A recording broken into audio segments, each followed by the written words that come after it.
Shadow Wizard Money Gang, we love casting spells. Comfy, I know you ducking it. Started with that pride, wow. A&W is all you get. Green heartburn, like the way the game hit. Symbols on my floor, some on my face, some on my body. Symbols on my body.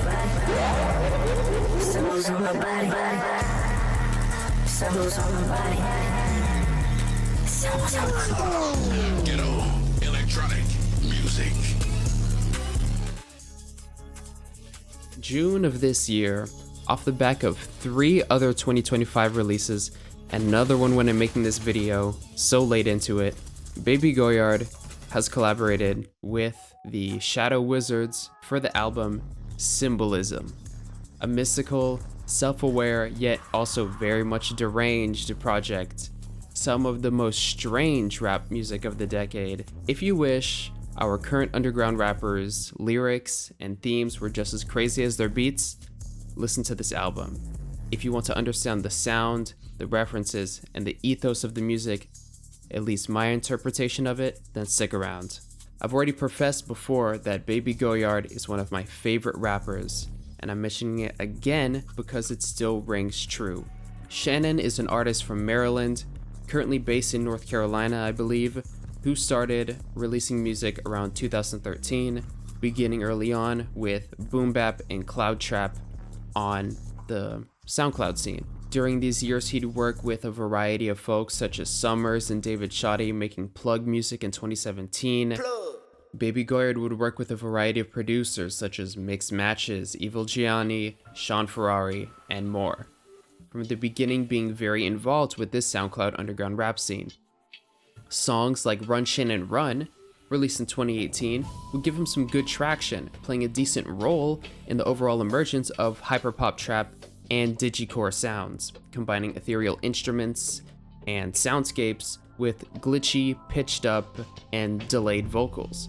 Contemporaries like Sebi and Baby Goyard's Nightmare affiliates would eventually push this genre into the sound we know it as today. In 2020, Shannon had his hand in multiple baskets: plug and B, drill, pop, even like house music, working with the likes of Destroy Lonely, Benny X, and BK the Ruler, and still tapped in with his previous collaborators too. Throughout this point in his discography, you get the sense that Baby Goyard is an eccentric fellow. He likes his pop culture references, both of the times and old, very temporally vast, even dipping into more futuristic concepts sometimes. He's got an affinity for occult mysticism, particularly the stories of angels and demons.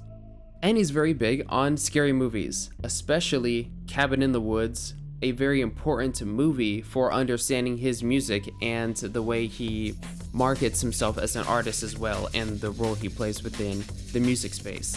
Then again, you'd probably have to watch every scary movie ever made from like, what's that one called? They're coming to get you, Barbara. They're coming to get you, Barbara. Stop it! You're ignorant. They're coming for you, Barbara. But these elements weren't all the way fleshed out at this point until maybe around 2020, where there's a profound development in his style after The Secret Life with Charlotte, a reference to National Treasure with Nicolas Cage, right?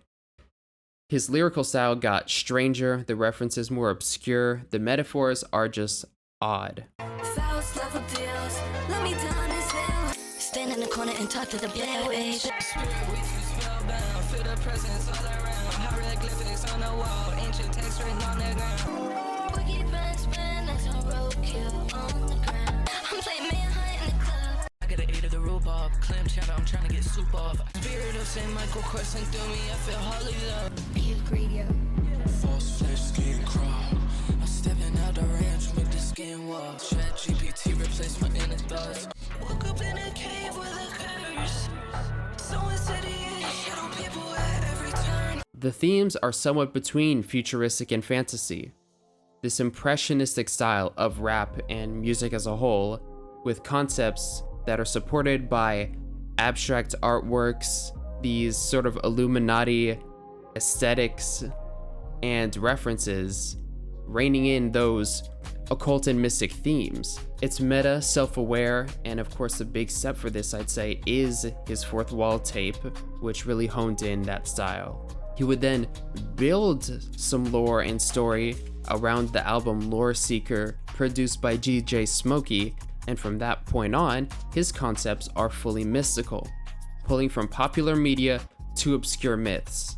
When you listen to Baby Goyard's discography, it's another world that's uniquely his. Everything and every genre he touches is filtered through his storytelling style. Shannon Tunes, while being Plug, is still lyrically transcendent. Tastemaker's concept being Dante's Inferno. Neo building with the Robotheism and the bright angelic remixes of Seraphim ballads. And now, Symbolism, this loud, cursed, hellish album. See these shirts? I see the shirt. What does it say? Shadow Wizard Money Gang, that's me. That's you? Yeah. And that's how you're gonna get your money back? Yep. Or money up? Yeah, I'm gonna sell that shit Saturday. That's my gang. I'm gonna sell maybe 150, 200, something I think everyone's gonna fucking buy it. Yeah, bro, buy it. All the boys got it, Joey got it, everybody got it. So. I think everyone has it. You need to buy one, Oh, guys, everyone needs to buy the shirt. What if we love casting what? We love casting spells!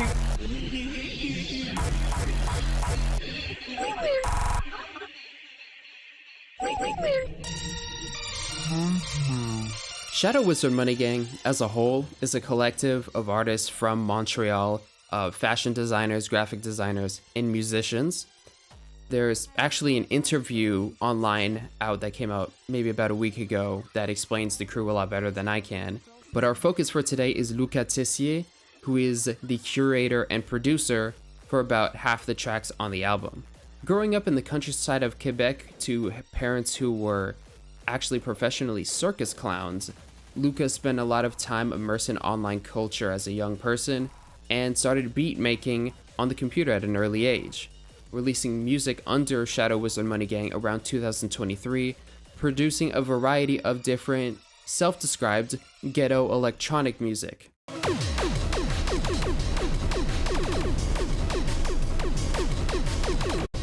EDM inspired by breakbeat, industrial, and hardstyle, and on the hip-hop side, involved in trap and plug, with an aesthetic that pulls from creepypasta, online horror, more broadly the dark web, as well as the online mythology around it all. Often working close with DJ Smokey, Shadow Wizard carved out a bit of a niche for its bombastic throwback DJ tags. Shadow Wizard Money Gang. We love casting spells. This song is sponsored by the Shadow Government. Legalize nuclear bombs. Going viral as a meme, first as an audio, and then a visual aesthetic, really outside of the sphere of the rap community, I'd say. Like, most of the folks involved with those memes aren't tuning into Joey, RXK Nephew, DJ Smokey, or even Baby Goyard after hearing the funny tag. Which is fine, we appreciate things in different ways, though I'm sure it at least had some pull and influence.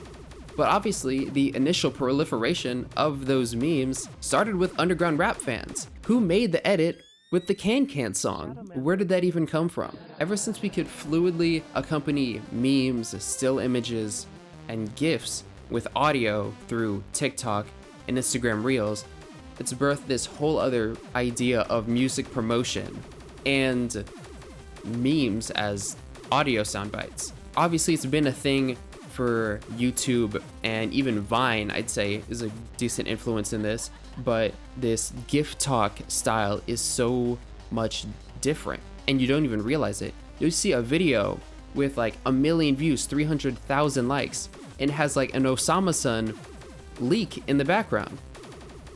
Granted, a lot of this is within the sphere of my own social media's algorithmic curation catered to me and my music tastes. So of course I'm going to hear songs that I recognize. You can probably find a bunch of videos talking about the same thing, but posted by different pages for different audiences, right? Makes sense.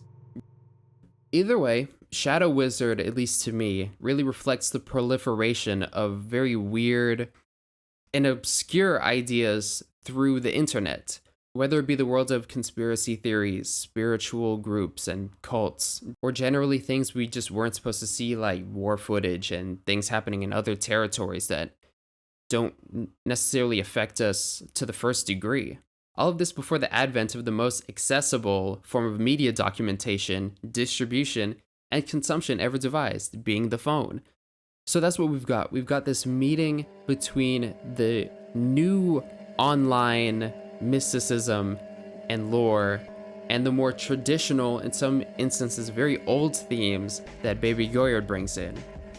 In some ways a continuation of the Operation Tree Whisper sound from last year. Tree Whisper probably referring to the idea of the collective unconscious, maybe whispering to the trees interconnected roots and all that. I don't know. With all the aesthetics and sonic baggage of Shadow Wizard Money Gang, which makes for, in my opinion, a wonderful combo. Crazy, right? This album strikes for me a wonderful mix of cryptic and fun in almost a comedic tone. Past all the scary imagery, Baby Goyard doesn't come off that edgy at all. Ultimately eased by his unconventional, very nerdy topics, references, and metaphors, it differentiates him quite a bit from his more serious contemporaries. Starting with the album cover, because with an album called Symbolism, gotta start there. It's pretty gross, not the worst thing I've ever seen. You know, sometimes you just have bad teeth.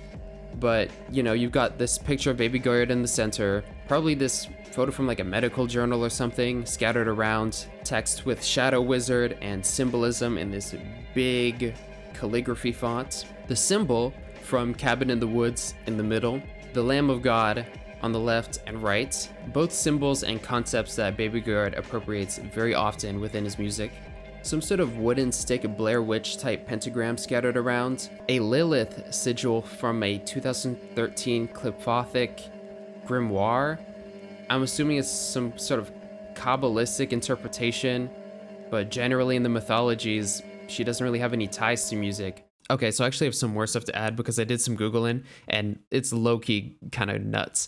Okay, so basically the author of this book was part of this Scandinavian cult called Misanthropic Luciferian Order, right? And this cult, the members used to be in this band called Dissection. Apparently in death metal, they're very well known. I don't listen to that stuff, but yeah. The two main band members did a hate crime in 1997 where they shot a guy.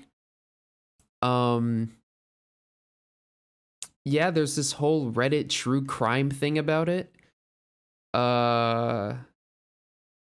Because apparently some people love dissecting that stuff. So this is a good write-up on that if you want to check that out, I guess. I don't know. Basically just, you know, crazy people, I guess. I don't know why it's always Scandinavian metal bands.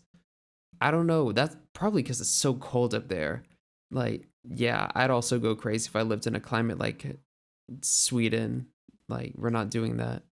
So yeah, that's who wrote the book and where the sigil is from. So, I don't know. I guess think twice before putting it in your Pinterest mood boards, I guess. I don't know. Rather, she is said to have been Adam's counterpart, eventually leaving him after refusing to submit to him, and then joining the Archangel Samel in the Sitra Achra, or the unholy, the other side, the shadow. All this topped with an ionizing radiation symbol, frequently used alongside with the biohazard symbol. It is a staple of hardstyle music and that subsection of EDM culture.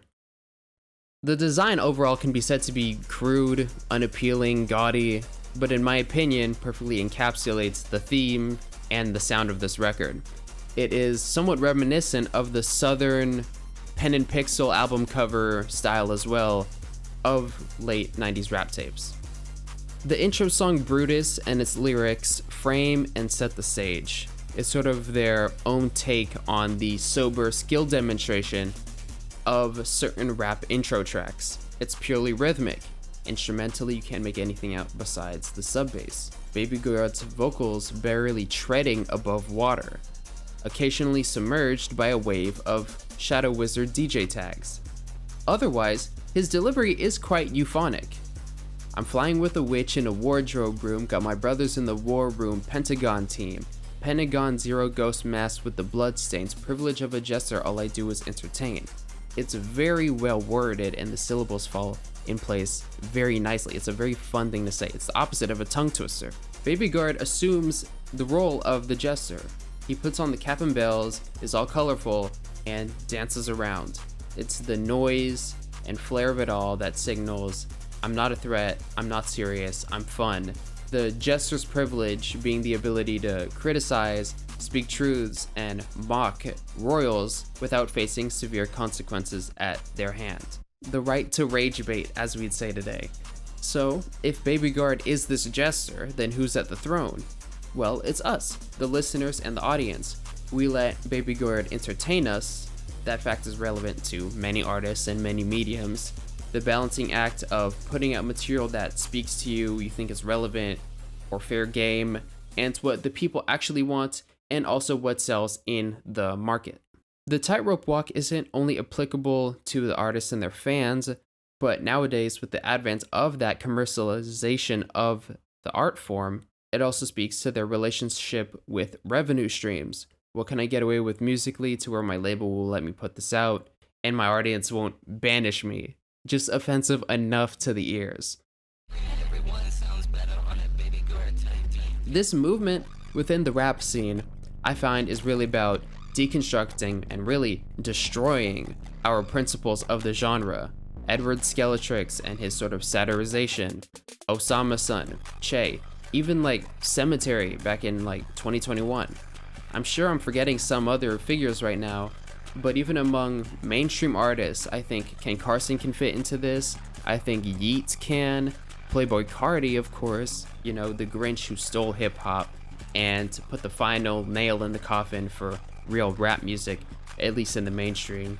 I guess if you even want to believe that. It makes no sense considering Clips is releasing records and Kendrick is still releasing records and they do have the numbers and they have the Grammy nominations, so it's this evolution, augmentation, focalizing on certain elements within the genre that I find similar to the progression of genres like punk rock to hardcore to something like power balance, right?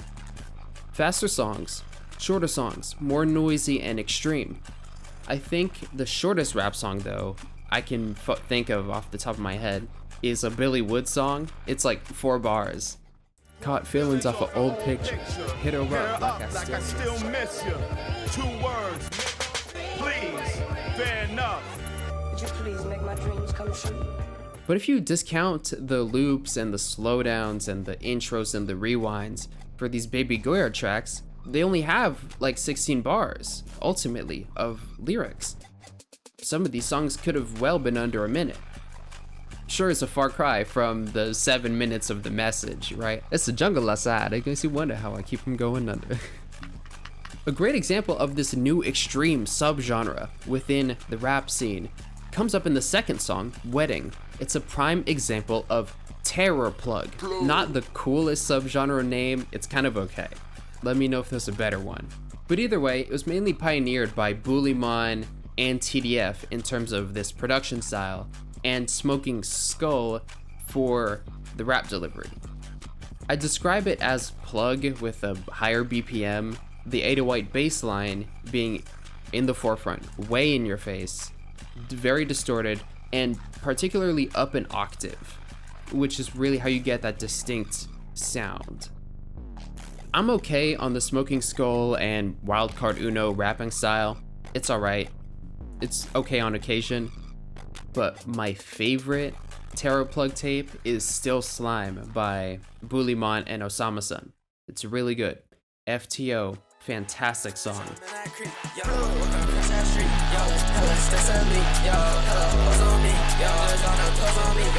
And so when it comes to Baby Goyard on this sound, I actually quite like it. I don't know how he even finds the pocket in a beat like this, but he does. Lyrically still up with the references, and we get another mention of the symbolism motif with the line, "I'm the music note personified, cause I'm the man, the myth, the legend. Which one do you want?" Embodying the concept of music itself, in this case, in a purely sonic sense, very much accentuated by the auto-tuned vocal harmonies wisping through the background of the track. Fossil Fuels was the single for the album. Honestly didn't know what to think of it at the time when it came out, but within the context of the whole album, it really fits in. It's a simple looped beat filled with haunting soundscapes and heavy bass. The theme sort of being pterosaurs. Pterodactyl diamonds on me hitting fossil fuels. I'm stuck up in that tar pit off Carolina blues. A velociraptor body off the M22. I'm too cryptic, I don't even know what I'm about to do. If you want to get the wings, you gotta find the nest first. Oh dang, it's getting dark. Plenty of punchlines too. He's very much a punchline rapper. Very much in the lane of maybe Lil Wayne, even more so Ural Droog, I'd say. More like that. Made a couple figures off the road, what you know. Got my new account looking like Antique Roadshow. Don't get rushed upon, we in blitz mode. Bad ending like the Mist films. Yeah, I miss those. References to media I haven't even ever seen. But it's like just popular TV. Something like you'd be watching in a hotel room. I'm not gonna explain every single line on this album because we'd be here all day. But I'll explain the ones that resonated with me. Particularly this one. Missy flipped the Sherp. How I make it though. So a Sherp is like this big old ATV.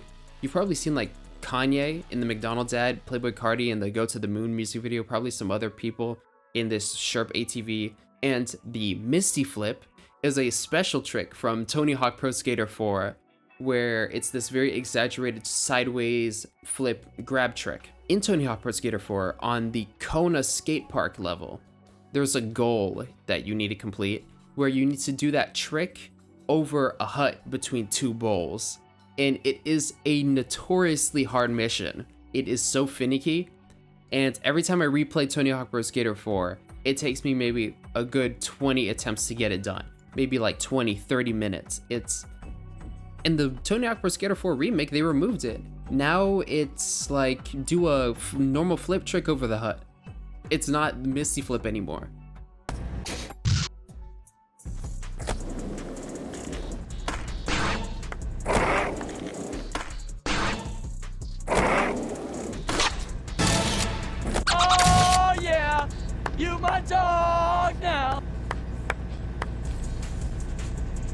I'm pretty sure like Keebler is like a drug innuendo or something, because why else are we talking about this little elf dude? 5 Keeblers in the pack, I'm not even here. Keebler, you know, the cookie brand. In the ads, people are always snooping into their bakery tree. I've hit cookies. Ah, see? You've hit our hollow tree. Those are Keebler fudge-covered cookies. Crisp cookies inside, rich fudge outside. I've hit elves. The cookies are baked by elves. You'll never prove that theory. But apparently, Baby Goyard knows the secret recipe and how they get the cookies so crisp. Also in this song, he has a line about wearing the Turin shroud on a runway, which I actually had to look this up, is a cloth that was found in the 1300s that has the imprint of a man laying hands over his privates front and back of the towel. And it is believed to be that linen cloth that they buried Jesus in, contested of course, but either way, that sort of idolatrous visual I find quite fascinating. I don't think anybody has even tried to make a rap line out of that. That's what I mean by that sort of Ural Droog, wow, I never thought of that, what a crazy pull line. But again, back at it with the wizardry in the song as well. You know it's mysterious motions going on. You know it's devious motions going on. You know it's insidious when I pull up on them. I just popped out, I don't even know what's coming for me. It's just so fantastical. It's very much still rap music, of course, but the way it's set is very mystical and with a lot of whimsy. But still with this dark abrasive undercurrent, though with this sort of dissonant trauma dumping introductions from the DJ. It's very much strained and distraught. I mean, let us not forget that the album sounds like this.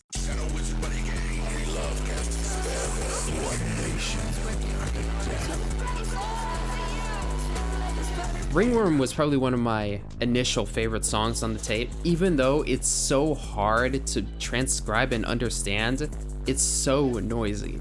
which is funny because I'm pretty sure that there is a line that goes, everything means some. I can make the foreign and afterwards the following lyrics are drowned under Eren Yeager's scream from Attack on Titan Season 2 after he gets his founding Titan powers or whatever.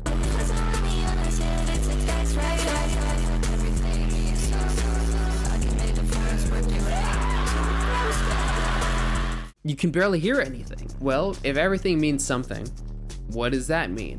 Why the obscurity, obscene visuals, and distasteful sounds? To me, it feels like a deliberate attempt, and not only an anti-music record, but an anti-commercial one as well. It's quite opposite to mass appeal. I mean, you know, duh. Of course, who's listening to this?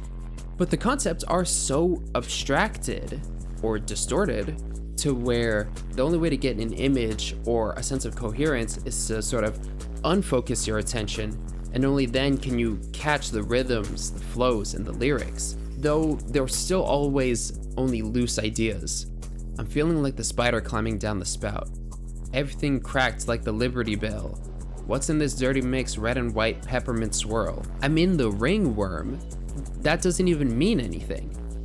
The picture it paints is so scattered, whilst existing on this plane of distortion, evil, and sickness. You know what it's like? As a kid, I'd have these episodes, this sort of migraine, where the world around me would distort and stretch away from me. My perception was all messed up, not only spatially, but with time as well. It would speed up around me, and I felt like I was slow in comparison to it. And it felt like I could hear the world at max volume. It's like I could hear air. It's honestly quite agonizing. I think it's called like tachysensia or Alice in Wonderland syndrome or something like that. If you could translate that feeling musically, I think this is pretty close to what I'd interpret it as. It's something I'm very familiar with, which is probably in part why I can appreciate this album to such a degree, which is odd. It's sort of this comfort the afflicted, afflict the comfortable thing, which, by the way, that original quote by Finley Dunn has nothing to do with the way we use it today. It has to do with like the news, criticizing the idea of the news and the newspapers and its intrusion into people's private lives. Nothing to do with any of that.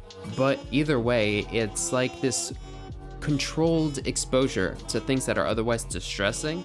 It's sort of like sparring or a roller coaster, where one is to gain familiarity, lucidity, and control, and the other one is more so a novel experience that you just don't get all of the time. I'm never riding a roller coaster though. Nah, I've seen too many top 10 roller coaster accidents to even consider getting one of those. But overall, that feeling is this sort of novel experience that you don't get all the time. Unless you're like me, apparently, and born in the distortions, molded by it, right? The music is pretty antisocial. Again, comparing to power violence and other hardcore evolutions, while the values espoused within these genres do vary band to band, the abrasive, keep out aesthetics remain consistent. With the rest of the songs, the themes tend to follow through. Various references to American culture and media, folklore. Love on the Spectrum pack got me slowing down. I found love on the island, bring the tropics out.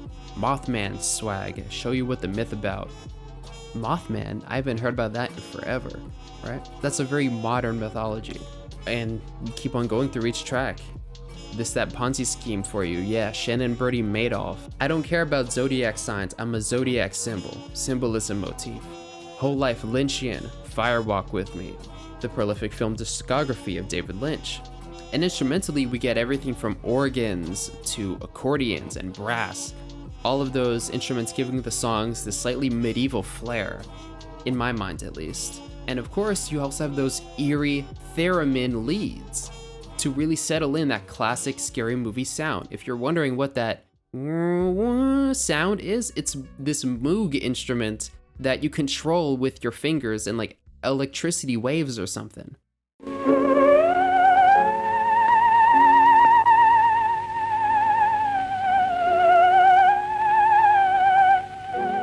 The best song though, the best song, of course, is Confit, because this verse is just immaculate. She gon' die for me like Juliet. I got poison in my studio. Hardcore Italian girl, treat her like Nunzio. You get this mental priming with the Romeo rhyme, 9-syllable line, 9-syllable line, 6-syllable, 6-syllable. The delayed gratification with the Nunzio rhyme, 6-syllable again, then back up to 9. Stop calling this brain rot. I can really show you some brain rot. I just put designer on just to lounge around, playing with CAD plastic money, wash it out. Pack from Alberta and it hit like dodo bird bones. Scroll the FYP page and all you see is shadow clones. The little multisyllabic rhyme with dodo bones shadow clones. The flow overall though is loose and free because frankly, the beat has practically no rhythm to follow and you're really not constrained to it at all. Confie, I know you duck in it. Confie, I know you duck in it. Confie, I know you duck in it. Confit is a French cooking and food preservation method which involves slow cooking meat, typically duck, but you can do it with any other fatty meats or even vegetables, and it's cooked in a vat of oil or fat at a very low temperature. You're not trying to fry it, you're infusing the fat with the food. French delicacy, what can I say?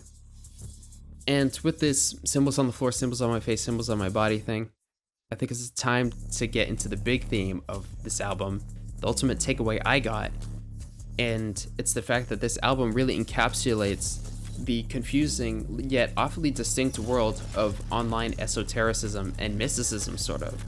I'm talking conspiracy theories, ghost sightings, top 10 scariest nightmare creatures, doomsday psychics. This early YouTube, maybe up until like 2015, Windows Movie Maker, Bandicam, watermark aesthetic, and really sort of the culture around all of that stuff.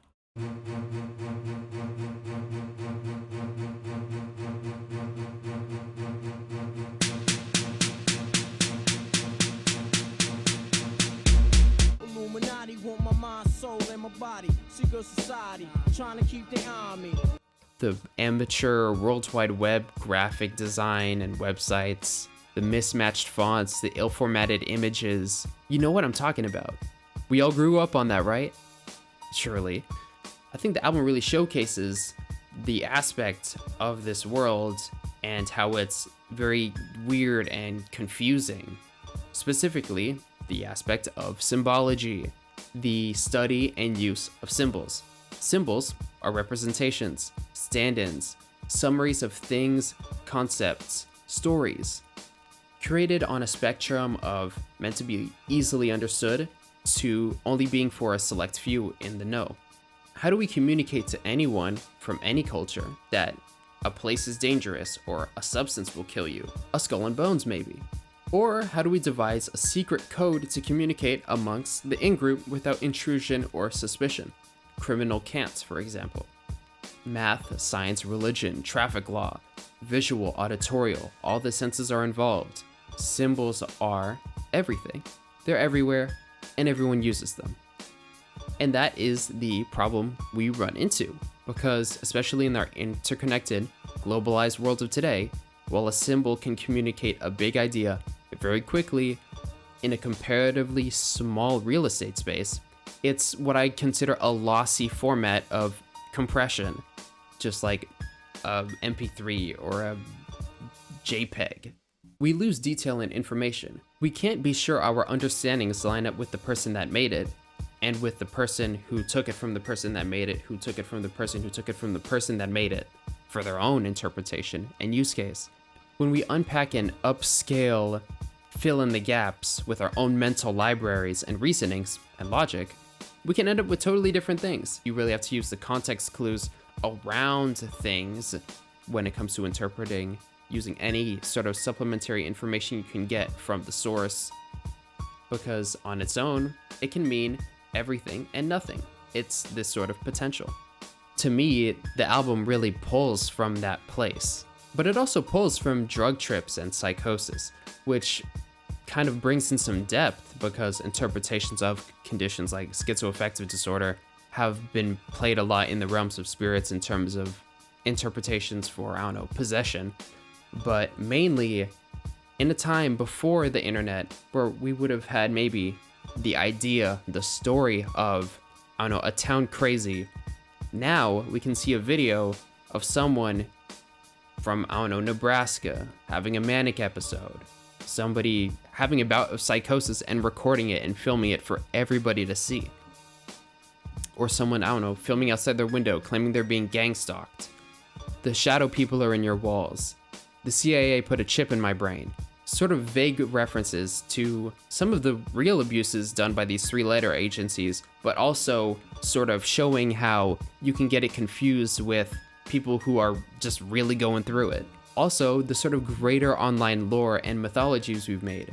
Creepypastas like The Rake, Smile Dog, Sonic EXE, these are sampled through graphics and sounds by Shadow Wizard. The intrusive thoughts of a disturbed mental state is another way to interpret the sounds of the music itself, this bout of psychosis. The Shadow Wizard style also plays into the concept of music as magic, incantations, the spiritual effects from it, being cursed, this song will take your soul. The material is displayed though in this very tongue-in-cheek way of those classic radio DJ tags, where it's normally like, Hot 97, da da da da da da da. Instead, it's like, my life is terrible. Like, I'm sad. It's dissonant. It's this dissonant element. And you know, the tracks Quidditch and Paranormal Boys, in their contrast, sort of display it very well. Where Quidditch is a relatively normal sounding Chief Keef type beat. Everybody knows Harry Potter. It's a regular paced song with a very regular voice from Baby Goyard. He uses a lot of Harry Potter references, but also just random pop culture stuff too, like Shadow Wizard Icy just like Nancy Kerrigan. We're watching figure skating now, I guess. Versus Paranormal Boys with this revving lead and swallowing bass line, unhinged ad-libs, and a ghostly breath where you disappear into a mist as you're dragged through the floor. The first 25 seconds of the song is such a perfect intro. And once you're under the floorboards, the clipper on the master makes everything more intimate, almost claustrophobic. It's tight on your ears. Pan sound effects bouncing around in a closed space, leading you to almost lose your sense of what Baby Goyard is even talking about. Conjure something like the house is haunted. Marshmallow Coop. Marshmallow Man, put a spin on it. Tundra blood, camel print, ooh, leave your nose runny. I'm the one who put the symbols on the wall. Ghost bus, who you gon' call? Messing with the Paranormal Boys, know you dead wrong. Put your soul in this merch. Holy water on your body, watch it burn. D&G fur coat when it's nippy. Nippy? I've never heard an American say nippy. Next song, you're falling deeper into the darkness.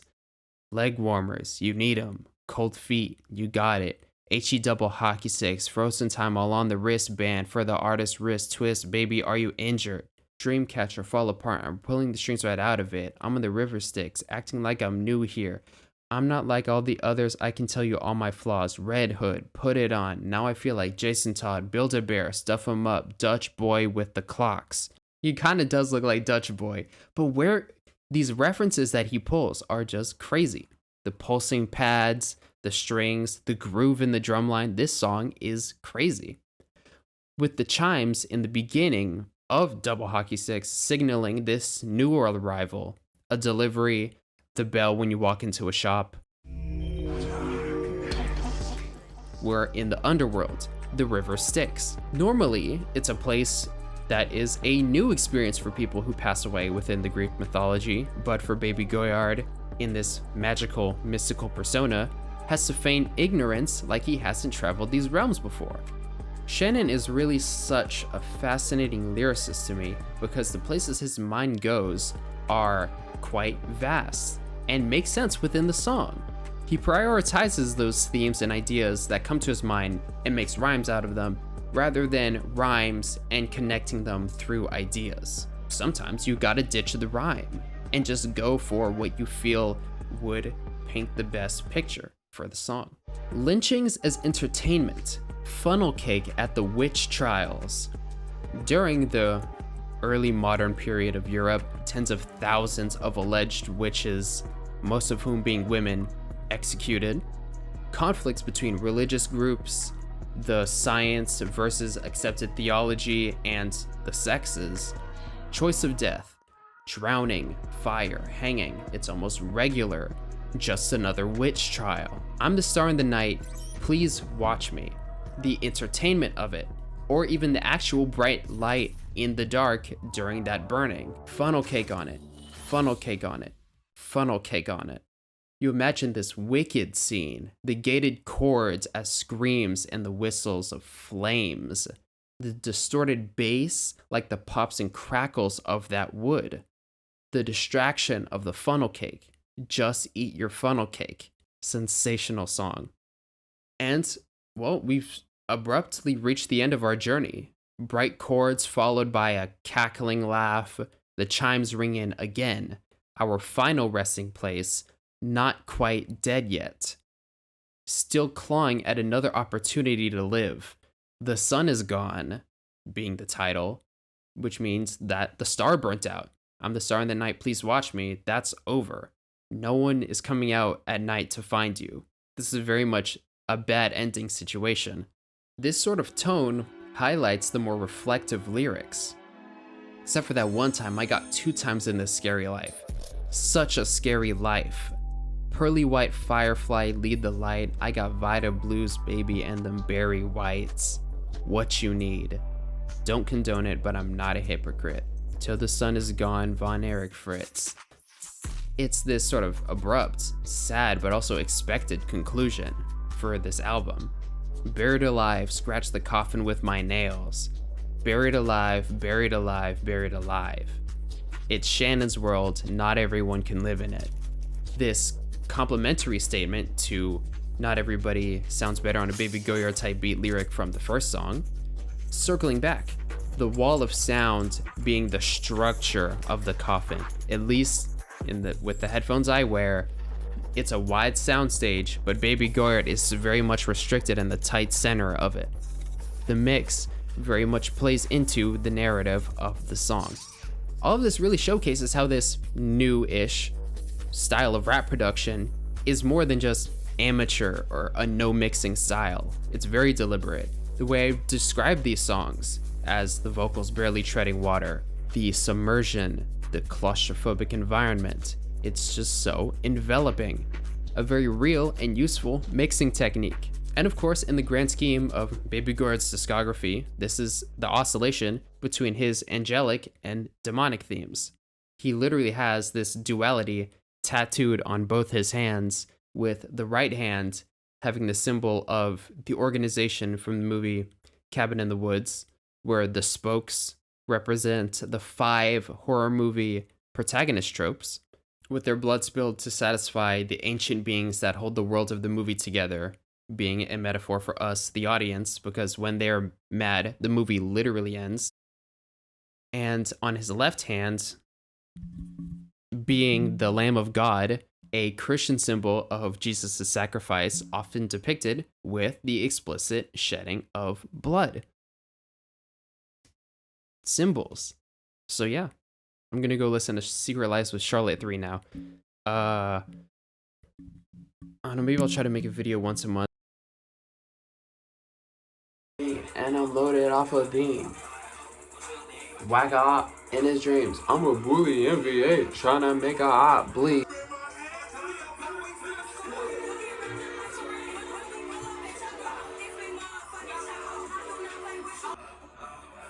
They gon' still run my... I'm with Bully in the club. You wanna smoke, what's up?